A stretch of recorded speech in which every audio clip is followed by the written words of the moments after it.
Проводы зимы и встреча долгожданной весны – один из самых любимых праздников. Поэтому поводов для веселья у собравшейся толпы больше, чем предостаточно. Сегодня у нас проходит Масленица. По-чувашски это Щеварни. Обычно в этот день люди...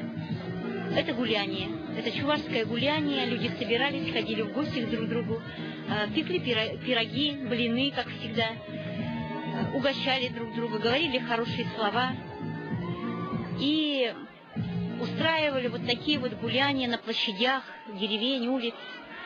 Щеварни по-чувашски означает «масленица». В основе праздничной обрядности национальные чувашские песни, конкурсы, игры и, разумеется, национальные блюда. Без шурбе, супа из баранины, не обходится ни одно пиршество. Шурбе обязательно варят в этот праздник. Хоть агатуй, хоть масленица, обязательно шурбе варят. Это барашку заколют и обязательно... Татары говорят, он как-то жертвование. У нас так не говорят, только чтобы это было хорошо все. И скотина, и здоровье у всех. И люди дружно, мирно, чтобы жили. Татьяна Данилова – башкирская чувашка. Для нее Щеварни означает не только пробуждение природы и возрождение плодородных сил земли, но и достижение хозяйственного благосостояния и семейного благополучия. И что самое главное, в этот весенний день есть замечательный повод встретиться с земляками и поговорить о жизни, о своих исторических корнях. Я приехала из Чувашских районов, из Чувашской республики. Наши корни переселились в Белебейский уезд, а затем из Белебейского уезда переселились в район Бишбулякский. У нас есть Бишбуляк. Биш — это 5, Бюлек — это подарок. 5 подарков переводится в наш район. Село Базлык. Базлык тоже означает корнями вот пс. Это пар, лук — это окончание. И по-русски это звучит базлык. Вот наши чуваши там давно переселились с 1479 года.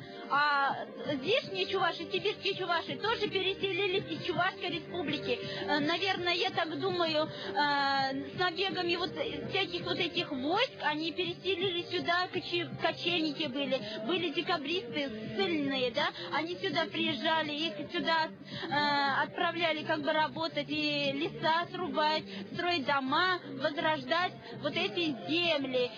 Вот понаслышке из Нижнетагильского района, села Канаш, бабушки мне рассказывали, наши гардиды сюда приехали, говорит, их было 5 человек, говорит, послали строить дома, работать на работу, затем они привезли сюда жен, жены потом расплодились, детей народили, и таким образом сейчас эти бабушки, с кем я вот сейчас в данное время занимаюсь, они есть и потомки тех чуваш из Чувашской республики.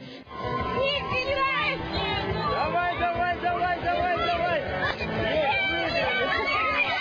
На празднике каждый находит себе занятие по душе, возрасту и интересам.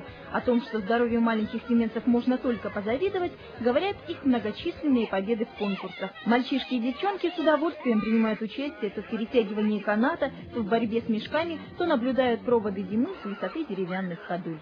У нас группа девочек в основном занимает призовые места.